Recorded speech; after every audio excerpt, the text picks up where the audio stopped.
All right, folks, this is continued from the YouTube channel. We're going to talk about potential targets and the arrests. Juanito, let's just cut to it, man. A lot of people are asking when the hell are the arrests going to happen? We obviously see that Hillary and Bill Clinton are subpoenaed for October. Um, I would kind of imagine that before that happens, could we see some kind of big arrest or some kind of big event? Sorry, my bad. An event take place to distract us from their testimonies. Could that happen? And we saw Kash Patel and Adam Schiff really get into a heated argument today. Uh, and I can't help but think that Adam Schiff knows what's coming, and Cash is ready to deliver. Juan, thanks for joining me. Well, certainly, Schiff knows where we're going. Patel has not been obscure. He's been very precise and direct that we're going to see arrests that are, very significant senior level people. So it's not like there's some mystery who's been targeted on this. And look, Schiff knows the criminality of the things he's been involved in, including leaking materials that he was not authorized to leak. So he's got his problems. He knows what's coming for him. So will those arrests occur before the testimony? Say the Clintons, October 9th and October 14th for Bill. Every time Bill got close to some kind of testimony having to happen with Monica Lewinsky, he'd bomb an aspirin factory. He'd do something dramatic to take the public's attention off of that event, as far away as possible. You're dealing with a global crowd that these domestic players here in the U.S. are actually part of a much bigger operation that's global in nature. So would they do something on the other side of the planet to pull our attention away from something happening here domestically? Sure. Don't be naive. That's been their game plan, their modus operandi for a very long time. So, but what kind of distraction? How big could this be? Is it going to be like a 9/11? Is it going to be bigger? I mean, if you look at people like Cliff High, who says that, according to his, software, the language of the software, there's going to be something with an illuminescence of a 13. If 9/11 was a 1, then something's coming that's going to be a 13 magnitude or bigger. Like there's something that's just going to eclipse 9/11. I mean, do you think there is going to be an event that changes the world? I mean, is it going to be within this window, or is it something like that could be hundreds of years out, thousands of years out, or are we looking at something that could potentially be played in the next, 6 months to a year? I would imagine. I mean, is this going to eclipse 9/11? Do you expect it to? With trauma-based programming, as you go further and further into it, you do require greater traumas to hold and control the victim. And you're talking about societal trauma-based programming on a global level. So if you're losing control of the hearts and minds, souls of those involved, having a larger event, a significantly larger event would fit within that kind of a scenario. And, let me just take a little bit of the pressure off of Cliff. He's not the only one who is seeing these types of things. There are a number of people that look at these types of events, programming, etc., and see similar things. So they might see it from different directions, different intensities, etc., but they all see something similar. And of course, whether you're talking, let's just say the Q operations, we can say that here within this channel. That also is predicted, some type of 10 days of darkness, some cataclysmic moment. I've said there's a near-death experience for the country that's out there before this is all over, a near-death experience and a Cuban Missile Crisis type of event or moment, standoff. So there's lots of people who have said this. Cliff articulates his information in a very precise way and gives you the broader background that a lot of the other people may not, just have the skill sets or ability to give. And so that's why he maybe gets a little bit more attention on some of this stuff. And he's got a longer history than a lot of the other players that are into this. So he gets more weight because he probably deserves more weight. Does that make sense? Yeah, I was talking to a man named Terry Newsom today, and he lives in Chicago, and he was telling me, there's already word that there's military vehicles arriving. Let's talk about that for a second, because Trump is getting ready to, he's put the National Guard ready to be deployed into 19 states. What do we have to look forward to there? Because Chicago, I can just imagine it's going to be major civil unrest when these guys roll in. What do you think there's going to be pockets of war? I mean, can you imagine these people fighting back with our military? Well, but hold on a second. Let's think about this again. As I've said before, we have to have 80+%. It's a specific number in order to avoid civil war in America. Civil unrest is growing. It's not just coming, it's already here. And part of the reason I had you pull up that chart on the other show we just did, things mature to the next steps, the next levels. The various groups involved here in societal programming or deprogramming. They make a move, we make a move. Remember, from a Q team side, from a Trump and the military backing Trump side, the reason for bringing a Trump into office is to deprogram and to break the societal mind control and the direction of all of the government operations within our federal government and other things across the world that are in play. So in order to break those, certain things have to happen. And that's exactly what we're doing. We're seeing a breaking of the societal mind control, the government operations that have captured the direction that America and people around the world are going. In the course of doing that, in order to break trauma-based mind control, the surest way to do that, even though people don't want to hear it, is with other trauma that is done to counteract the trauma-based mind control. And so, there's good trauma and there's trauma that breaks. There's no easy way to break we're in mental the war, handcuffs. Man. Yeah, we're in the war. Here it is right here.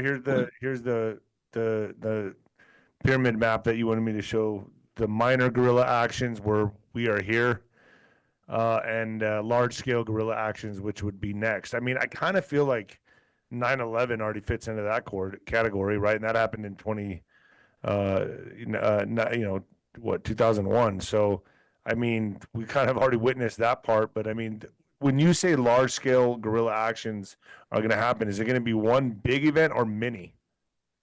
Well, many doesn't quite fit that next checkpoint. And if you're going to have an event that is going to move the needle, something on the order of 9/11 doesn't quite cut it. So are you talking a nuclear event, some of all fears type of event? Certainly that's in play. And I mentioned your show earlier, in the way that we were tracking various things that were out there, themes that were out there, we certainly saw the move towards a scheduled nuclear event in Seattle, 9/3 of 2019. Excuse me, 11/3 of 2019. But there was another event that was also a next step that was aimed towards Chicago and had been in play for decades. Is that still a possibility? We've thrown off the programming, the scheduling, many of the events that these groups, not even individuals, people lose perspective. They're looking at individuals as though it's Obama, the Clintons, the Rockefellers, whatever. No, these are global moves by a global elite aimed at taking control of the planet, and within certain government entities, structures, etc. And so there's certain checkpoints that work for them that they had in play. Have they been thrown off to where it won't happen the way they had intended or planned? You know, as I did with you, I went through a number of events where things that were intended to happen in America didn't happen because, as a first event, Trump winning the election in 2016, taking office in 2017, totally took them by surprise. The military operation, the 200 generals that assisted in Trump getting into office, of which he is the figurehead, that totally, they had no starting place to believe that could have happened because they didn't think they were that vulnerable to an attack. And so it's thrown off timing on multiple events that they've been on their heels trying to regain their balance. And so the question is, have they regained their balance? Could they regain their balance to get on track? And what would it take? The guerrilla actions on a small scale have only pushed the electorate, the public, not just nationally here in America, but globally, further into that 80+% camp, more firmly into a conservative roll it back camp. What would be needed to traumatize and terrorize the public enough that they would want to back down just for self-preservation, which is what happens with trauma-based mind control, that the victim, the desire isn't to kill the victim, the desire is to control the victim. And at some certain point, if they can't be controlled, to control others around them by making them a sacrifice in a demonstrable way that terrorizes everybody else remaining, to get along, go along for their own self-preservation. That's what MK Ultra trauma-based mind control is all about, is to control large swaths of humanity for their purposes.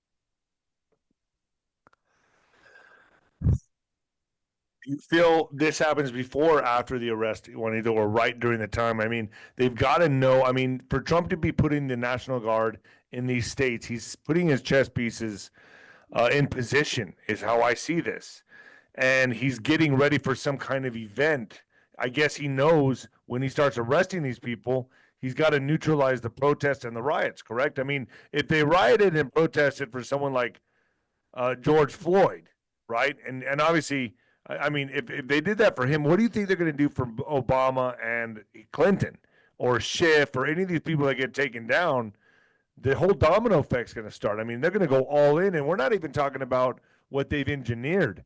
You got wild cards too, which you have said, copycatters, people that your neighbor that just might lose their shit. I have a liberal neighbor just over across the street to the right, and he friggin' hates me. I can see it, you know. And I mean, I don't know how he's going to react when shit starts to go down. You know, he waved at me for the first time the other day, and of course it was after Charlie Kirk was assassinated.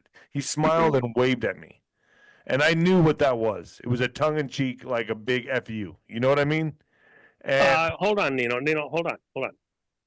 We have to have grace enough to understand that people who may have been going all in one direction they have a God moment also, and No, that guy's can an asshole. suddenly see stuff. Let me use an example here. I started to mention this the other day on the show you and I did, and I want people to think about this. Elon Musk has put out a video just in the last few days before Charlie Kirk's assassination and said that he asked himself while he was doing work middle of the night, it just hit him somewhere out of wherever, unexpectedly even. Am I going to hell? Now think about this. He's the guy who the rocket systems that he has are Dragon rockets. Yeah. He has a certain zone that he was sort of in. And then all of a sudden, he has this question, am I going to hell? Think about that. And then Wow. as he thought about that, he stopped for several hours and contemplated this, and it affected him. And he felt so strongly about it that he had to do a video about this. What? I Now- never saw this. When was this? This was just a few days ago that before Charlie Kirk's assassination. Now, beyond that, Before Charlie Kirk's assassination. yes. And let me just add this: anybody that wants to go in and look, Roger Stone, That's interesting. in all of the things that he's done, he's been this huge lobbyist. He runs in all the right circles. He certainly has gone to events like the Graham. Billy Graham type events. He was at a Franklin Graham event last year, and he talks about it openly that he had a God moment, and he realized that he was not saved, that he was headed for hell. This is a very powerful lobbyist, all sorts of history, the prison and everything else, and all in, gave his life to Christ. Look at the discussion with Hulk Hogan and others. Yeah, I'm he was saved. telling you, Nino, think of yourself Yeah. and how you have made a decision, a change, even to the point of having being baptized. Yeah. This is far more extensive at all levels of our society than people are willing to recognize right now or acknowledge. Even President Trump, when he was inaugurated on that date, told the world that he believed, since the assassination attempt, that he was there by divine appointment, that he recognized, but for the grace of God, he wouldn't be there, and that his time from this point forward was to complete a godly mission. Now, that's not unique in those places. I can tell you that people in all different walks of life, very serious people, have repeatedly told me over the last couple of years how they had a God moment. And let me just say this, even within your listenership, Nino, you have listeners where you've allowed me to say a prayer with folks and to discuss, this godly moment we're in, heaven and hell, salvation by the blood of Christ. And people have thought again and recommitted or committed their life to Christ in the light of this information that somehow they might have heard it 1,000 times, and then that one moment where it all clicks, there's, like a light bulb goes off, they recognize something, and they recognize their fragility, their the temporary nature of their life in this world, and eternal outcomes, eternal consequences. And there is, I've said it number of times, there's some kind of a God moment. It's not a revival in the classic use of the word. This is something beyond just a revival, because you can't say that people who've never had an experience, a God moment, a born again experience, that they're somehow just coming back. That too, but no, this is some kind of a move of God that isn't revival. I They feel like weren't it's happening. alive in the first place. I feel like, the Trump assassination was one thing. People are kind of shaken up about that.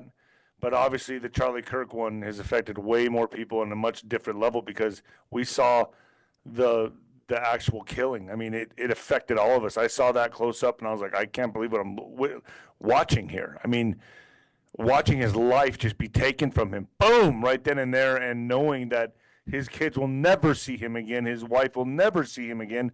That was massive trauma, man. I have friends. Well, hold on. Let's qualify that. In this world, and we're not going into any spiritism and calling any spirits up that is Christian, that is unbiblical. He's in the cloud of witnesses at this point in time. He's on the other side. He's an observer cheering us on as we continue the war, the conflict that we're in against evil. They will see him again, if you're a believer, on the golden streets in heaven. And they understand that life goes on, that there's a heavenly aspect to this and an earthly aspect, but that his role at this point in the events of this world is now pass the baton to those of us that remain. So his wife, his children will be with him again. It is not an eternal separation unless you were going to hell. And I think that's part of the whole point here. For those that have a hellish experience, when they go to hell, they don't, these people that think they're going to rule and reign with Satan, they're going to sit on the throne beside Satan and rule with him in hell. They're not understanding the nature of the devil himself. He's a liar. And he won't share power or authority with anybody. They will be eternal victims, and they will be in a place where they might think that they have some logic, genius, intelligence, but they get there. Hell is a place where reason doesn't exist. There is no reason. There is no logic there. There's no reason for anyone to end up in hell. God says, the scripture says, that God desires that none should perish, that all should have eternal life. That's why he made a way to be reconciled with him through the blood of Christ, so that you could live and have forgiveness for sin and be reconciled with him. And even if you make mistakes, that it's, we are in an imperfect world. This is a tough place. We do what we can. Yeah, sure is. To help those around us. But the other side of the coin is that, and by the way, there was the promise to Abraham that he would have children as the sand of the seashore and the stars in the heaven. So it's an earthly seed. Mankind goes on for unimaginable period of time out into the future, not just to populate the earth, the solar system and the galaxy and other galaxies. The children of Abraham would be as the sand of the seashore. Well, you can go just to the beach in front of me here and, get a couple dump truck loads, and you've got as much sand as there are humans that have ever lifted to this point in time. And you start doing that over across all of the sands of all the seashores on the planet, you're talking an unbelievable number. The promise is for humanity to go on and on. Those people that think that humanity is going to die out, be gone, that's a satanic Luciferian thing. If I can't have it, nobody can. And then a spiritual seed as the stars in heaven. Well, beyond the number of stars in the Milky Way galaxy, the number of stars in all the galaxies, it's an unfathomable number in this world the way that we are. God's promising that humanity, the children of Adam, will continue to grow and build out for eons and eons and eons, unimaginable amount of time. And with that in mind, there's this cancerous choke point where sin and rebellion against God in heaven in the physical world has to be addressed and stopped before we can go out and fulfill the rest of our mission. Juan, can I ask you something? Yeah. You know, Trump only got another 3 years.